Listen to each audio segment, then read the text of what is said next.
Welcome to the Seeing in the Dark podcast. My name is Nicole, and I welcome you in a space to find a deep trust in yourself, your intuition, and the deeper intelligence of life. In this podcast, I offer ways to cultivate your intuitive gifts and dive deep into the mysteries of power, purpose, and soul leadership, so that you can remember your deepest core and let your truest potential come alive. Dark, primal, shamanically wild, crystallized, bright, and subtly intuitive. Welcome to the Seeing in the Dark podcast. My name is Nicole Nima Costeres, and today I'm here with Jasmine Alicia Carter. And I'm so excited that she is here. She has also been speaking for the She Who Stands for a New World Global Online Retreat, and she has an amazing body of work where she paints with her menstrual blood, and she is a powerful artist that stands for the power of our cycle and the power of our menstrual blood. And I invited her here today for a very, very special reason, and I cannot wait to share more with you. But first of all, I want to welcome you, Jasmine. Welcome, welcome. I'm so excited to have you here today and being able to have a conversation with you about some very, very important topics. Yay, thank you so much. It's an honor to be here. I'm so truly humbled every time I'm being called to speak about these topics, which carry so much intensity. Okay, I call it intensity. Yeah. And it's always a privilege. So thank you so much for being here. And I really am lit up and can't wait to see what we'll unveil, because we're two very particular souls. Yeah, and even before we started recording, we talked for 2 minutes and already there was so much fire and passion happening.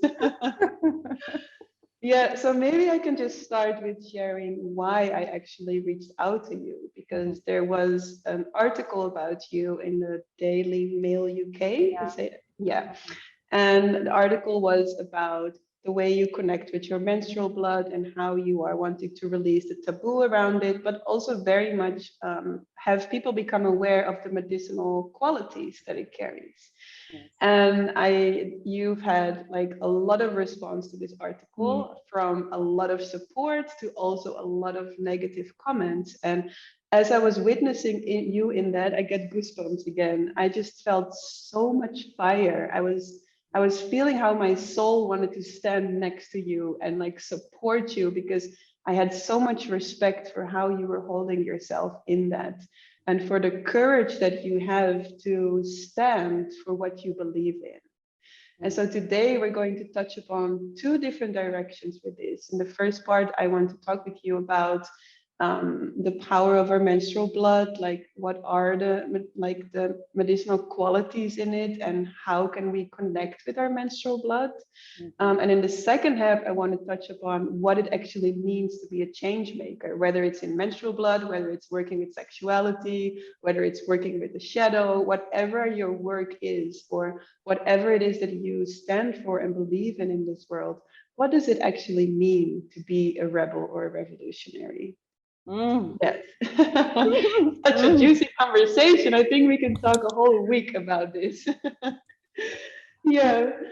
So first of all, yeah, maybe you just want to start sharing with, like, how did you end up in this work? Like, why do you love so much to talk about menstrual blood and the cycles? Yes, thank you so much. Okay. Getting so much jingle in my body. Okay. So really, this work came to me 6 years ago. Okay. And it was in a very specific, pivotal moment when there was literally a before and an after. Before that moment, everything womb related, taboo related was in existence in my world. Like truly, like I would have my period, but it was just like dormant state. I would have it. I would just be completely in the mind process of what I've been conditioned to believe since I first had my period in Menarche when I was like 14 years old. That period is a curse. Oh, welcome, you're a woman. Like just handed over our pad from my mom, who couldn't care less, who could just see in her face. I still remember it as yesterday, like just this feeling of poor you. Here you go, poor you. Like good luck with that. No information, not like nothing, just completely just having this thing that I had no idea what it was, and I just saw it as a curse, and it was painful, and I just had to deal with it somehow, because life had to go on. I had to study, I had to show up, I had to do all the things that we normally do. Then it happened, I did an ayahuasca ceremony. It was 6 years ago. Okay. And I remember it as yesterday, also for the event per se, but also because the shaman who was holding the ceremony was also one of those people of the school of thought that if a woman was bleeding, she couldn't do ayahuasca ceremony. And I was like, I've always been kind of a rebel, I was just eager for freedom. I was just eager of just exploring life and all my naiveness. We can say that, like, well, why? I don't see evil. I do not see evil. Forgive me, Father. I don't see evil. So like, I was just like, okay. So it's like, I really want to do this ceremony anyway. So I didn't tell the shaman. Needless to say, that's been the most mind-blowing experience of my life, as I've been through literally, like, if someone who is listening doesn't know what ayahuasca is, for me, like the very essential part of it, the most important, is that it just lifts the veil of the unconscious and the conscious. It just lifts the veil. It just shuts down the talk of the mind and just shows you things for what they are. Okay, like awaken and a dream state all together. All the opposites unite. Like boom, the truth. Boom. So I was just living, period, with no filters for the first time of my life. And it's been such a beautiful experience of death. My skin was tearing off of my face in this vision I was having, and I was in a charnel ground, and there was blood everywhere, like apocalyptic kind of vision. And a normal person would freak out. I know that, because I was like, what is going on? Like, I'm in a horror movie. But I was like just sitting with that, just feeling everything. And I just said, no, this is exactly what my body's going through.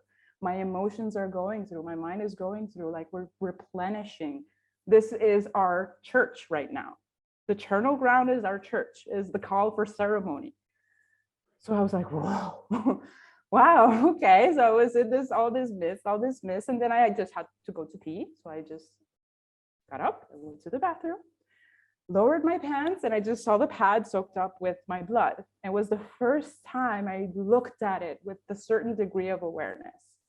Like, for the first time, I recognized it. For the first time, I was just beholding it. I was like, wow, this red, raw part of me that keeps me alive is coming out of me, and I'm not dying. What is this? What is this magic? What is this? I was like in awe, like a little child seeing the most beautiful thing in the world, like just this innocence, this beauty, this purity. So all of a sudden I had this pad in my hand, and I was like, I can't throw this away. I can't. I just can't. Just like in 2 seconds, boom, like all the stories that were before were gone, vanished, relinquished, gone, desaparecido forever. And there was only like, I want to go deeper with this. I want to meet this materia, this life force, this thing, because I still didn't know what it was. But it was just so magnetic. It was just so oozing. So I just followed the lead. I kept the pad. And the next day I just bought a jar, because at that time I still didn't know about menstrual cups. I brought a little jar. I just let the blood flow down from my yoni into the jar. And then I would paint my first mandala. Wow. Because that's actually what we're seeing in your background here, is the beautiful paintings that you make with your blood. Yeah. Yeah, since that, the rest is history, we could say. Like, it's been the ritual, my spiritual practice, literally, to come to this practice every single month forever. And now I'm pregnant with my second child, and I actually conserved a whole jar of blood so I could not stay without it. So like, yeah, it's so beautiful. Because why do you feel it's important to break the taboos around this and to connect with the beauty of our menstrual blood? Because literally over the years, experience literally has showed me that when we are in our period phase, we are the wisest. Like we are in living ceremony. We are in a moment in which the veil, okay, we do ayahuasca, we go to meditation, we do so many things, but effortlessly, we are in that state during our menstruals, during our menstrual phase. Like if you really tap into it and like release all the conditionings and all the things, like you effortlessly go in that state where like there's all the wisdom that we are always seeking for. We're always thinking like, I need to go to that event, I need to go to that retreat, I need to do this, I need to do that. Beautiful. But like the real deal is always going inside, and our bodies have the technology to allow us to go there effortlessly. Effortlessly. And I'm such a nerd. Like I've been studying all these the feminine mysteries and all the things like rituals, womb mysteries, all the things. And in the past, like I've been living in the island of Malta, okay, which is a small, tiny island in the middle of the Mediterranean Ocean. Okay, it's very, very small. But in that small, tiny island, there are more than 40 temples, almost all dedicated to the woman. And these are the most ancient temples you will find in the entire world. They're even more ancient than the pyramids. Wow. Not joking. And the most ancient standalone temple that still today is standing alone without the need of going there and building, support, it just stands freaking alone, is dated back 4000 BC. And it's called the Mother-Daughter Temple. Completely dedicated to the woman. Everything was dedicated to the woman. And you see these depictions of beautiful women, completely voluptuous and with all these curves and just like this epitome of fertility, which is just like, you're like, like how beautiful would have been to live in those times. Yes. And I know for a fact that there was so much dedicated to the menstruation, to the period as well, not only fertility, because menstruation and fertility are very close connected. Yeah. If you're denying fertility, you're denying life. If you're denying death, you're denying life. You cannot separate these two things, these two aspects. We bring life, we bring death. We have them both within. So embracing period to me is just embracing life. It's embracing the shadow, which is just the part of us that I always say the taboo carries all the life we are searching for, the juice of life.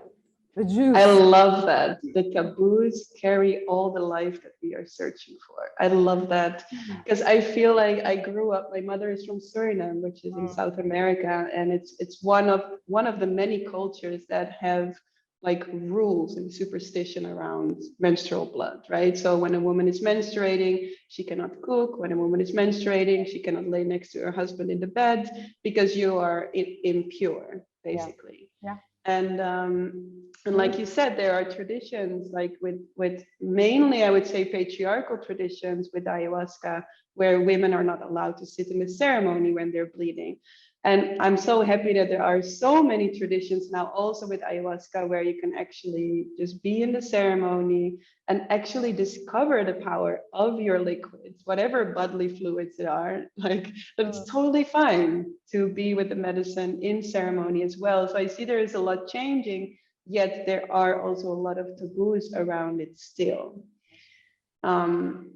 So I feel curious when I look back in my journey, I also come from the same background where my mother, I remember I was 13, I looked in the toilet and was like, okay, I think I have my period now. And then went to my mom and she said, oh, should I congratulate you? Like she was also a little bit like happy, but not sure. And also the pads. And I remember like the biggest moment where something changed for me was when I was in India in 2016, and I was in a 3-month temple dance training with Zola Dubnikova. And there was one friend of me there, and she lived in the same house as me. And I remember her at an evening coming into the living room, and she had this stripe here on her head. And I said, what is that? What do you have on your forehead? And she said, it's my menstrual blood. Like it was the most normal thing in the world, you know? She was like, of course. And I was like, wow, like, why do you do that? And she started to share about how she collects her blood and how she offers it back to nature. And it opened for me a whole exploration with my own menstrual blood. And she was also the one like sharing that sometimes she would taste it or drink it, and she was like completely like at home in the mysteries of the blood. And I remember like when I started to connect with it, like I started to use cups, and I remember that I sometimes started to smell it more. Yeah. I started to also like paint it on my face or on my body. And I remember like I think it was a few months where I was considering to taste it, but I was also a little bit disgusted in a way. So I had to move with a certain disgust that was not only mine, but it was also culturally and like from society, some like very intense beliefs that I was having about blood. Yes. And I remember the first time I tasted it, I was blown away by what like it was, first of all, really tasty. And second of all, I could really feel that this was not just blood. There is like, there's codes in there of wisdom. There is medicine in there. There's like nutrition in there. And I was blown away by that. I actually did that again in an ayahuasca ceremony also, tasted the blood, and like the medicine opens also like a whole other layer of the wisdom that actually is available in our blood. So what would you say to a woman that is listening now that is maybe new with connecting to her menstrual blood? And what are some of the ways that you would recommend to connect more with it? Wow, so many. Like, just as you said, like if you're new to the world, or even if you're advanced, at some point, like, you know, it's always the approach. The more advanced you are, the more you know that your approach is always the one of a student. So like always slowing down and doing the same things over and over and over again, especially when feminine work of this caliber, it will always take you in different places. It will always give you different stories, different perspectives, the same exact thing. So just as you said, like taking the cup in your hand, just looking at it, as I did with my pad. I just looked at it, and that was revolutionary on its own.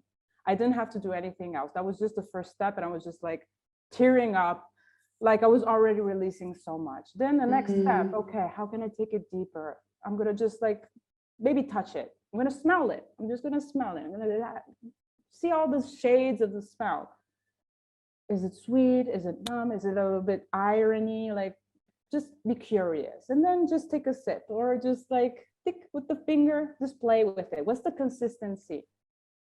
Take a sip. What is the taste? You don't have to drink the whole cup. Just like slowly, you know, like go full force tantric woman, like just go for it. But you know, like slowly. Actually, the slower you go, the more codes you're actually gonna unveil there, you know. So it has to be a deep, authentic and personal journey. That's the thing. It's personal because everyone has their own relationship with period. And doing this work over and over again and relating with thousands and thousands of women that do this and share with me their experiences, truly, like, I am obsessed with it. But also the person who is having some resistance, we're having the same experience there of exploration. That's the thing. Like, you don't want to focus too much on the emotion that comes up. You really just want to focus on the journey that you're exploring yourself. And that's already so magical on its own. It's not the destination, it's the journey, you know? So like really take it slowly. And then the most beautiful thing is giving it back to the earth. There are so many prophecies that I love. The Hopi prophecy that says the woman that will remember of her blood and will remember to give it back to the earth, then men will remember to cry, and there will be no more need of war. So that's already like so it holds so much wisdom in that. Beautiful. Another Zapotec tradition says that women bleed for all the people in the world who are not able to grieve. That already says so much. Like, it's such a grieving moment, and it doesn't have to be like utter desperation and sadness and delusion. It's grieving because if we look at the biological aspect of menstruation, which I really highlight to really take at heart to understand even the scientific aspect of it. And I'm just a fan of looking at ancient and future. You're ancient futures. You're the ancient futures woman, right? Like, it's so fascinating to see how biology now is just underlining what spirituality knows. Like, look from one period to the other period, what is going on in that whole month? In your ovaries, there's these thousands of follicles, pure potential of life that are just starting to bubble up and then mature. And then and then there's this hyper burst of self-explosion, because the ovary, when it ruptures to take out the mature egg during ovulation, is actually a self-destructive process. It's not that you already have an opening and the egg goes out. Like, the ovary literally ripens up, just like, you imagine, just opens up, stretches out, because it just freaking wants life to continue.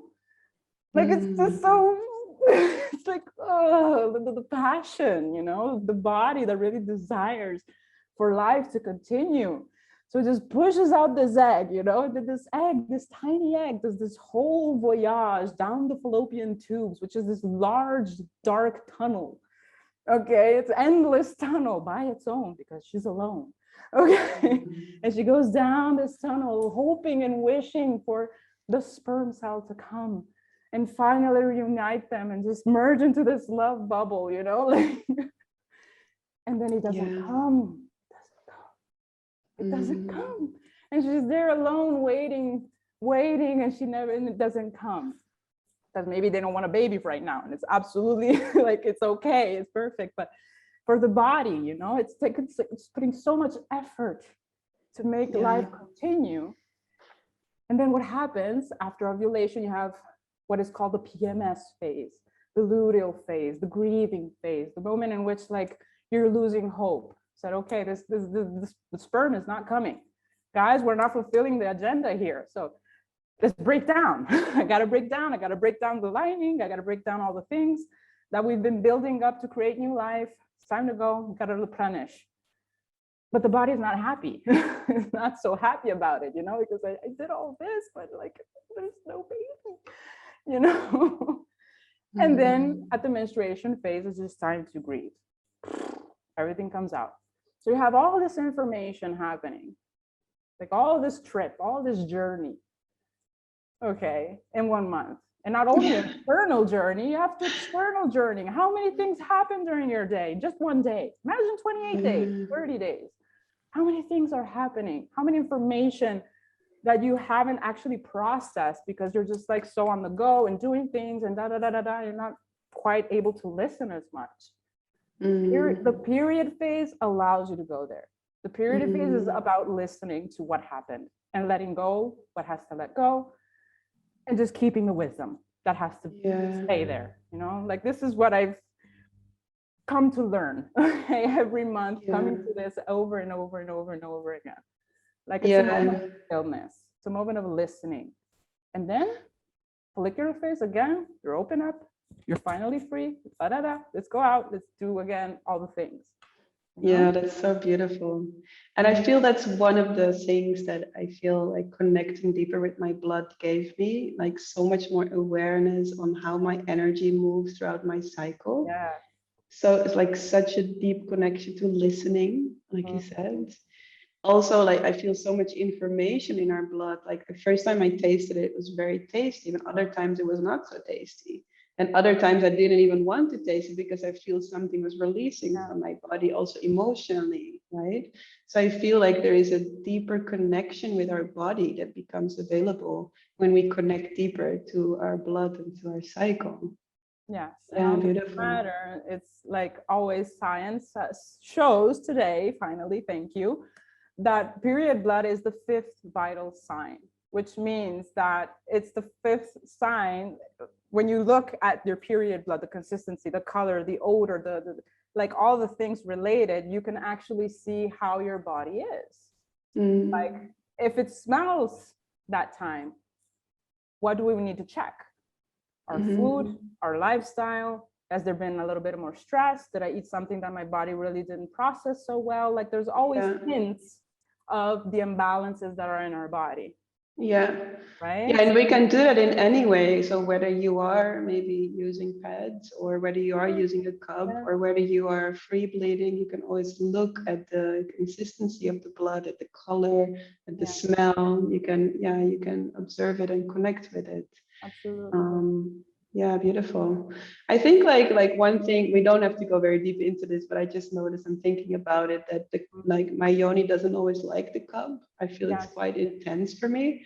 So like what for me helps the most, then I never have a single cramp, is just free bleeding. And Yeah. I just love to like drag my towel around in the house and just sit on my towel and just Yeah. let the blood come. And actually what I notice is that I can feel when it's coming, and I can also just like go to the toilet, or if I'm in nature, I can just go to nature and just let it bleed, because it's not continuously bleeding, but actually coming in waves. And only free bleeding made me aware of that.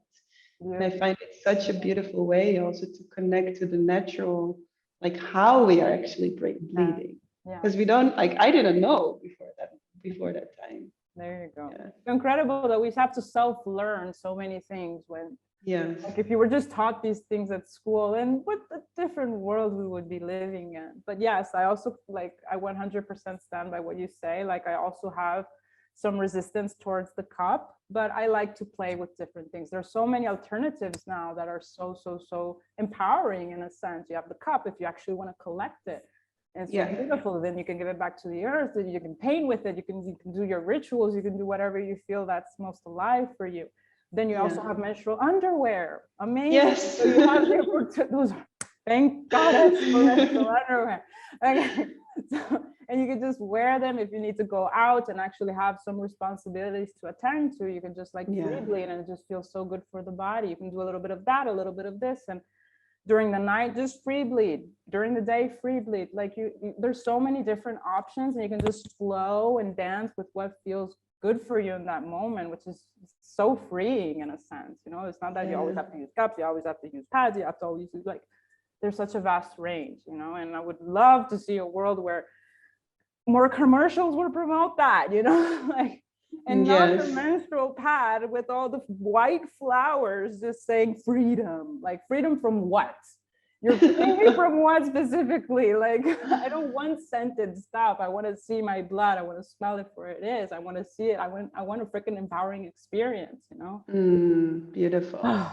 Okay. Yeah, it's beautiful to see how much fire you have around this, and that it kind of spirals me back to this article that was the initial like pull for me to reach out to you and talk about this, because I think that when I look at myself, there are certain things that I'm invited to stand for more fully that have me feel shaky. And Yeah. I can see that when I start to talk more about the dark, or about demonic energies, or about what we consider evil, I just can feel the parts of me that feel shaky, because I know that there will be a group in society that will maybe not agree or misunderstand what I'm talking about, or will like reject me for what I stand for. And as I saw that happening to you, I just feel really curious how you've been handling that situation. Because I think whatever you have been learning from it can be such an inspiration for all of us who consider ourselves a rebel, a revolutionary, or a change maker. Beautiful. Yeah. Yes. Well, the thing is that, again, I've been doing this work for quite some years. So I've seen a lot.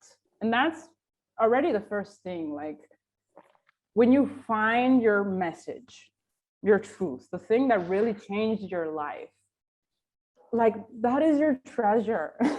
That is your treasure. And that is the single thing that will bring you in so many different places, we could say, and obstacles and things. Like, for me, period art was a liberation.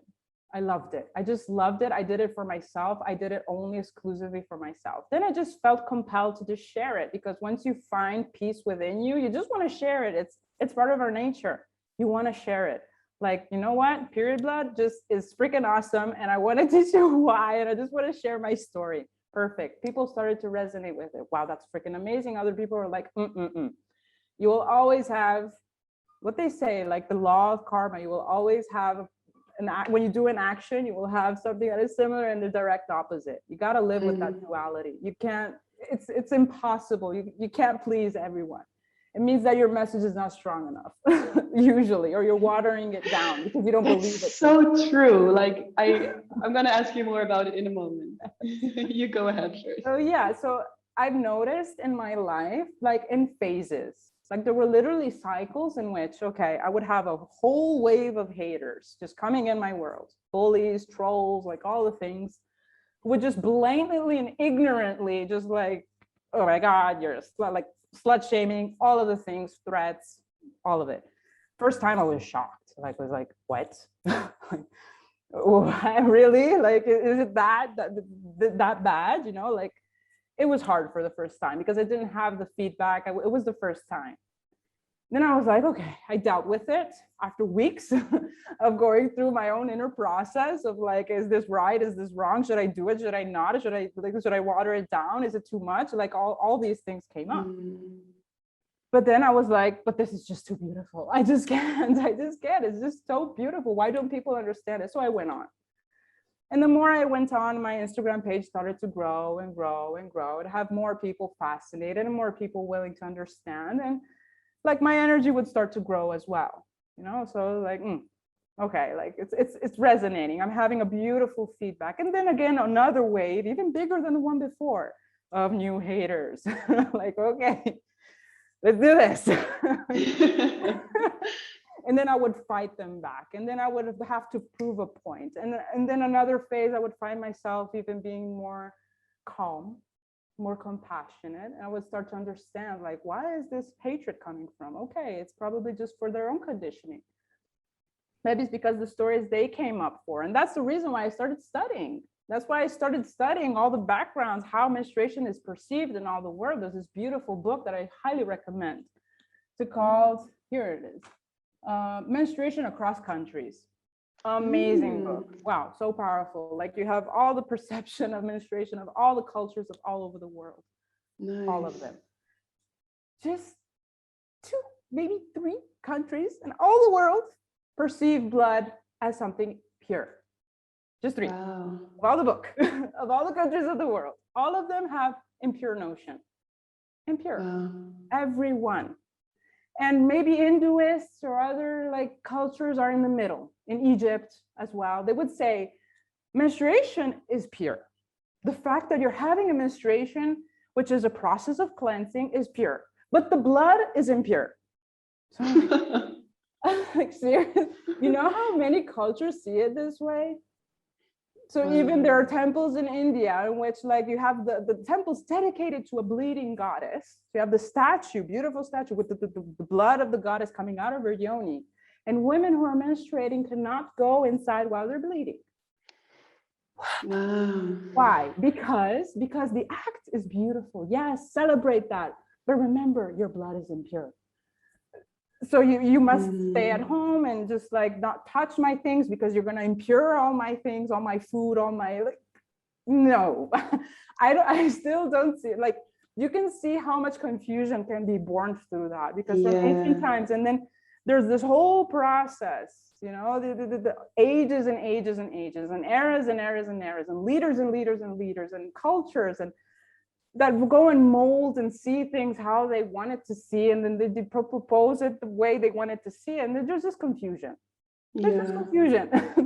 And I think we have this, it doesn't really matter what we stand for. I think we will all at some point face these things, right? Exactly. Like you said, you begin with your passion and you do it just for you, and then it grows bigger. Yes. You want to share it with the world, and then I remember the first time I got my thumbs down on YouTube, I was upset for days. So upset. So, right? Yeah, and then you learn, like, it's like training a muscle, and then like a bigger rejection comes, and like how, I think every time the question is, are you going to abandon your mission because there is negative feedback coming? Or are you deepening the marriage with your mission and giving an even fuller yes? I love that. And that's what I hear you say here. You've been training and cultivating that power stay standing in your mission and to stay like keep backing up what you stand for. Absolutely, yes, 100%, yes. And it's actually Yeah. a beautiful, I think it's the most beautiful journey I could ever be on, of growth, of expansion, of strengthening the muscle, you know, and just seeing obstacles as just opportunities, as like, wow, I'm widening my ability to hold space. I'm widening my heart's capacity to love, regardless of all these people that are coming in. Like, how do I want to deal with them? Who do I want to be? How do I want to lead while these things happen? Do I want to be the classic person who just like fucks people off because that, or am I really like listening deeply to where is that coming from and seeing it as just a part of life, a part of the divinity, of the part of the divinity, just showing me like, you really believe in your work, show me through this. This is horrible, but you better be there, you know, you better show up for it, even if it's just like the monster will grow and grow and grow. But can you see it as a protector, or are you going to see it as something to run away from? You know, like it starts becoming like spiritual work. Like first you see it as a reaction, as an impulse, and then it starts to get subtle and subtle and subtle. And every time a wave comes in, you just feel the energy of it. It's not about the person anymore. It's just about the energy. Like, ooh, wow, look at that. It's like a tsunami just hit me. And sometimes it's just like, oh, that person just wrote me this comment and it triggered something. Or I just see this wave that just is coming through me, and like it's just opening my heart even more, and I'm just so compassionate, and I'm just grounded in my message, and I'm just showering them with love. You know? Well, like so can you share some of the things that helped you along the way? So I heard you already you shared already something about trying to understand where the other person comes from.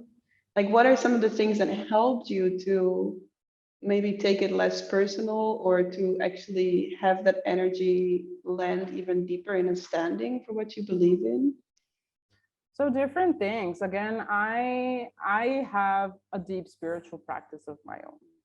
Like I really feel that being anchored in meditation, you know, like meditation in the sense of having a practice that you come back to every single day that grounds you into something. Definitely period art, again, has been a big means of spiritual practice for me, because like I've been so consistent and been doing it so many times that like I'm just rooted, like, you know, the roots of these plants that are in the desert that are just so difficult to just eradicate. You just can't, because that's the repetition, you know, that's the act of continuously doing the thing over and over and over and over and over and over again. Even if all the other people wouldn't do it, you're still there. You're still doing it. You're still doing it. You're still doing it. You have doubts, you still do it. You're afraid, you still do it. Like it's always this thing of committing to it, and the roots will become so thick that nothing can shake you. Like that, that's so so like really committing to my work, not taking things too personally. That's also such a big piece, you know, like you will have the moment in which she told me this, where I'm gonna die, like it's so beautiful, horrible. I don't want that energy, you know. Like, those moments will come, but that is always again an invitation to just like, is it mine? Is it hers? Is it the conditioning? Is this my thought? Is it hers? Like starting to inquire, you know, starting to inquire your experience and not take it for granted. Like she said this, okay, I'm a failure, I should quit. Yeah, and I think that's like one thing about the practices. I think that we all then find our unique practices, right? So you found it in period art and meditation. I find it in I love shaking, and I have my practices that just help me to reconnect to who I am. And I think for the what was the second thing you said? About I am not taking it personal. Oh yeah, okay. Yeah, to not take it personal, I feel it's also like such a powerful thing to practice. And for me, like what I notice is that sometimes when I would get negative feedback or a comment from someone, I could actually feel how it's touching a doubt within myself, where I'm still not fully trusting the message that I'm invited to stand for. So I feel also they're actually helpers that come into our reality to show us like, hey, right here, you're still not trusting. And actually, you're invited to trust me more in this message. I love Yeah. that. So true. It's so true. Yeah, Like really shift. It's a mindset change in a sense, like a vision. Just seeing like a person who is like on you, or you're just seeing as a person who is actually having a part in your mission. Yes. Like I say thank you to these people. Like thank you for being there, for actually reviving the flame. Because sometimes I'm living in my love bubble. I'm living in a world now where these problems are not problems anymore. Like I'm living the life of my dreams. I'm painting with my period. I'm like earning money from it. Like what is this? I'm living in a world where just like living in harmony with my menstrual cycle is just like all so beautiful, all so pure. And I sometimes just dwell in this. You know, and sometimes it just gets stagnant because it's just all so beautiful. It's heaven. It's like, but then these people just like, oh, wake up. Like the world is not there yet. Please. Like, hello. It shakes me. It shakes me. I'm like, whoa, okay, I'm here. I'm here. Thank you for renewing this fire. Like, bring me back to like presence and centeredness and fire and like cutting through all of it and being beneficial, because that's ultimately what we're here for, you know, being beneficial for everyone. But like we need both. We need both. We need that duality. Ultimately, we need it. So like, and I think this is this gap, and I feel curious how this is for you, because I feel as rebels or revolutionaries or change makers, however you want to call it, we come here to bring something into the world that is maybe not so mainstream or not so generally accepted yet. So I feel curious, how, according to your perspective, do we bring that new way? Because you shared some ways of you were fighting first to prove a point. You have phases where maybe you would go back into hiding. Like, what, according to you, has been the most nourishing and powerful way to bring a new way into this world? I love this question, because it just so happens, like, I think just a few weeks ago, I received a beautiful message from a sister who just told me in the DMs, like, I love your approach to the taboo, because it seems like it never has even existed in your life. Like you're living your life as naturally as if never it has existed. And this really triggered a huge process within me. Like, wow, like this is how we shift things. We do not shift things by fighting the old. No. You got to create a new path where that is just like normal, and just like walk as the old one has never existed. Like, I love that. Whoa, that was just like, I thank this woman so much, because I always felt it, but I couldn't elaborate it. And she just told it in a way, I'm like, yes, like that, it became my normal. This is my life. This is normal for me. And everyone who comes in my world, they feel it. They feel it tangibly. They feel they already bring it in their lives, and they see the transformation themselves. And they're like, wow, I'm living a whole new world. Like we're paving a new way. And that's exactly what soul-based leadership is about for me. It's about, I always say, it's about embodying your own unique essence so deeply that you naturally teach, assist, and inspire others from that. Exactly. And that's what you're saying here. You're just embodying this new world, like the old one never even existed. And that's how you land that new frequency and how it naturally inspires others.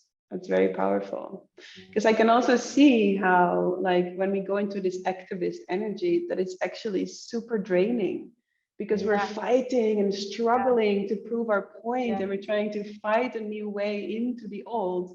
And actually, at the end, you're exhausted, completely exhausted. And I think we all need to move through that phase in order to discover the exhaustion. Exactly. Yes, it's so true. But it's not the most effortless way, for sure. No, it's Yeah. not. Yeah. Beautiful. I love that. So we create our own world by living it as if there's not even another option. It's true. Yeah. While you accept that there is another world where that is accepted. Yeah. We can live parallelly with that. We have to learn. We have to learn actually to do that, because sometimes, again, we become activists in a sense. They're like, no, this is my way. This is the right way. This is the only way. This is not true. I drink my menstrual blood. I pain with my blood. Other people will see it and they have beautiful experiences with their period, but they do feel that they want to be so intimate with it. But they have a beautiful, powerful relationship as it is. Is that way wrong? No. Everyone will have their own paradigm. They're living it. But the ultimate thing, are you in peace with it? You know, are you living in peace, and are you sharing the light, and are you sharing the joy, and are you sharing the beauty, right? Or are you forcefully trying to change things because they have to fit your own perception? That's where things clash, and that's where suffering comes in. We don't want that. And where war comes in, I feel. I think this is why there's war in the world, and problems and conflicts. Yeah. Oh my God, beautiful. So can we fully embrace our way while simultaneously respect and honor everybody else's way as well? Yeah. Even the haters, if they would come and like, you know what, this is freaky.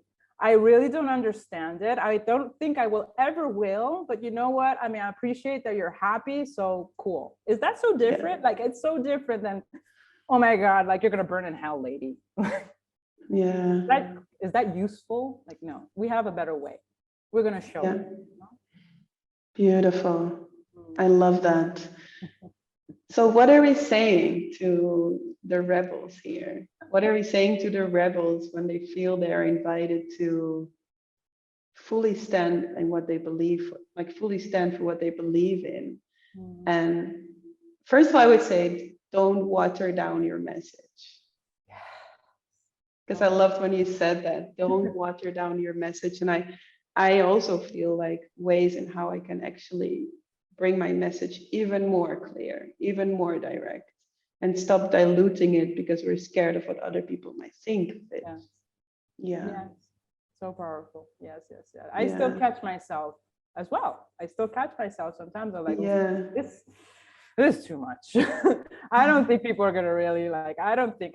And actually when I say the thing as I want to say it, and I post it and I write it exactly how I want to write it, the reactions are outstanding. Like beautiful response. I'm just like, oh my God, thank you for saying that. You changed like the reflection. They're like, yes, please, more of that. You're shaky, you're fearful of it, you have it here, please share it. Because that is exactly what other people need to hear. If you water it down, people won't get the medicine. They'll always get medicine. You can't see ayahuasca with so much water in it. Like, what is that? No, you want the full medicine. You want the full-on experience. You want to get so high. You know, you want the medicine. Give me the medicine. Give me your beautiful. Medicine. I love that. And so what else? What else do we say to these women that are rebels? What are some of the other things that is really, don't take it personal when there's negativity coming your way? See it as an invitation maybe to meet the parts within yourself that are doubting your own message, and see where you can embrace those parts into more confidence and clarity.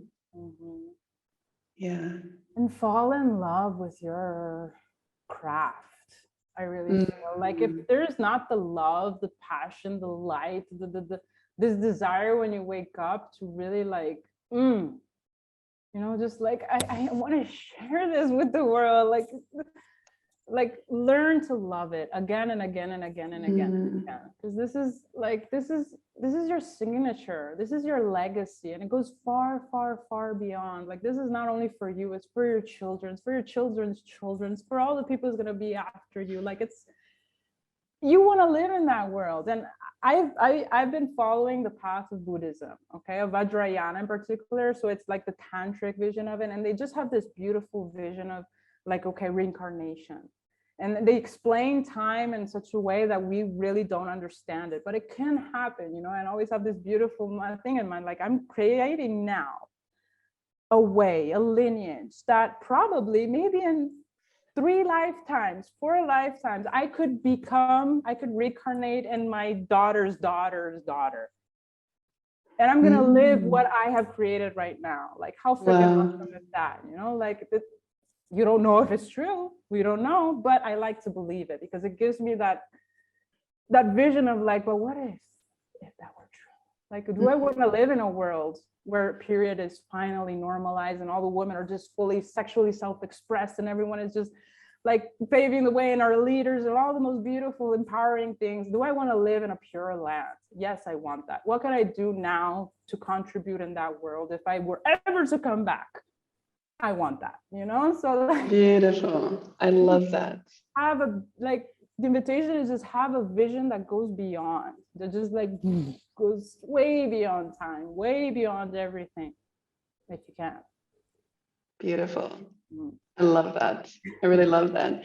And then I feel like, and that's what I call the marriage with the mission, right? Because we tend to turn our back towards our mission when things become scary or when negativity comes our way. But actually, when we can fully say yes and stand with our mission through better or worse, to ups and downs, then like that love will overcome everything. That love will be stronger than any backlash that you can receive. And yeah, yes to that mission. Aho. Aho. Thank you so much, love. It was really beautiful to connect with you again. And thank you so much for the beautiful work that you bring into the world and for your courage, for your radiance, for your deep love and yes to your mission. And yeah, I just really love who you are and what you bring. Thank you so much, Nicole. Likewise, just feels such a connection. The girlfriend. The girlfriend. The girlfriend. Oh my gosh, you said it. Yeah. All right, love. I wish you a beautiful day and thank you so much. Yeah, thank you so much.